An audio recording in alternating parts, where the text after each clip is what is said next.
Aujourd'hui,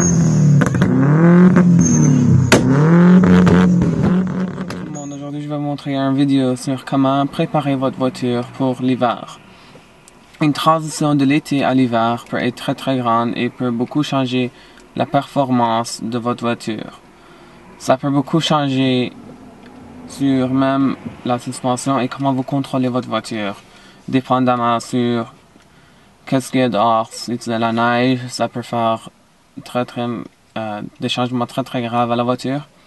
Aujourd'hui, je vais vous montrer quelques conseils sur comment vous pouvez éviter un accident ou éviter quelque chose qui brise dans votre moteur ou dans votre suspension. Si vous voulez écouter, vous êtes le bienvenu. Pour commencer, je vais vous montrer le premier conseil. Pendant l'été, les gens ont tendance d'allumer leur voiture. Ils ont tendance d'allumer leur voiture et de conduire. Mais pendant l'hiver, vous ne pouvez pas faire cela.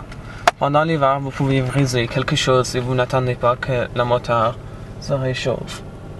Dans la voiture, le RPM, ici le tachomètre, doit descendre à peu près 750 RPM, soit en dessous du 1.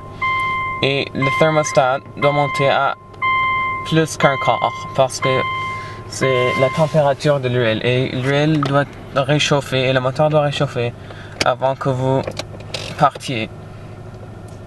Quelque chose d'autre que vous pouvez voir, c'est le handbrake. Ici, si vous descendez les handbrakes, vos lumières devraient s'allumer. Les lumières sont très importantes pour l'hiver. Et si vous n'avez pas de lumière pendant la neige, ça peut faire des changements très graves. Et quelque chose d'autre que vous pouvez faire pendant l'été, c'est d'ouvrir votre heater et voir si ça vous donne de l'air chaud. Et si ça vous donne de l'air chaud, c'est très bon car votre thermostat est encore en bonne condition. Et si ça vous donne pas de l'air chaud et ça vous donne de l'air froid, ça veut dire que vous avez besoin d'un nouveau thermostat. Et c'est meilleur de le changer pendant l'été que pendant l'hiver quand il fait froid. Un autre conseil, c'est de ouvrir vos windshield wipers avec de l'eau et de voir si il prend toute l'eau de là. Sinon, vous devez acheter de nouveaux windshield wipers car ils sont très importants pendant la neige, car vous allez les utiliser quand la neige tombe. Et un autre conseil, c'est quand il fait froid, frappez un peu d'eau sur le vitre, et si ça gèle, vous devez changer toute votre eau de windshield wiper. Un autre conseil, c'est qu'il est toujours utile d'avoir un de ces outils dans la voiture pour que quand il y a de la glace sur le vitre, vous pouvez toujours l'enlever et vous n'allez pas geler. Et quand il y a de la glace sur le vitre, c'est pas une bonne idée de frapper vos windshield wipers car ça peut les déchirer.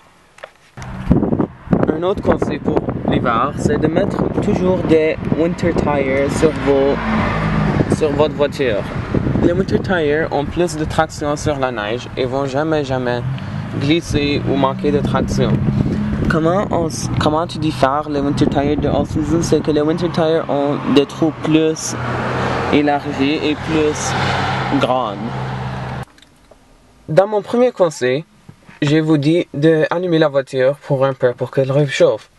Mais ici j'ai une 2015 Dodge Caravan et vous devez faire une autre chose avant de l'allumer.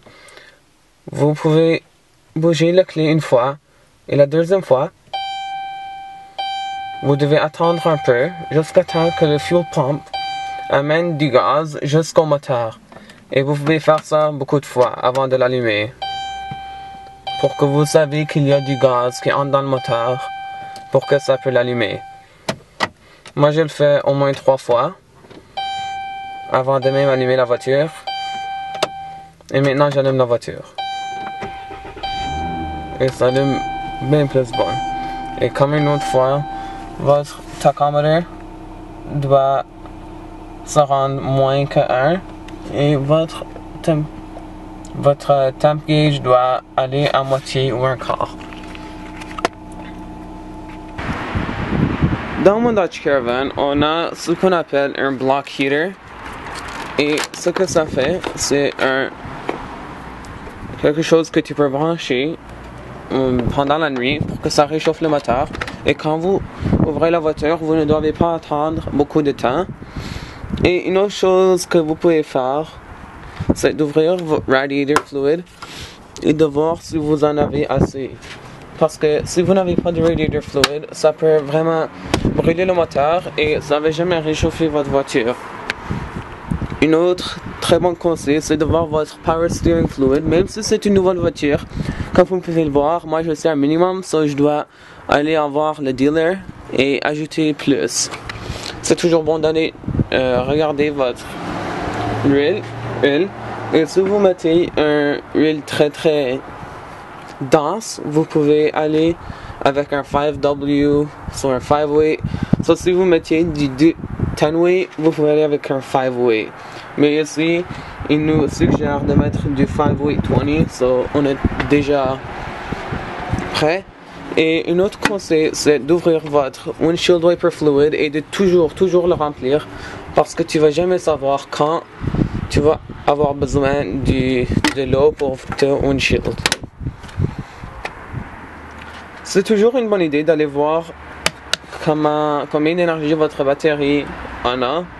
Et AutoSource le fait pour gratuit. Et vous pouvez aller vérifier si votre batterie a besoin d'un remplacement. Et c'est toujours une bonne idée de le faire avant l'hiver, car les batteries fonctionnent plus fort pendant l'hiver.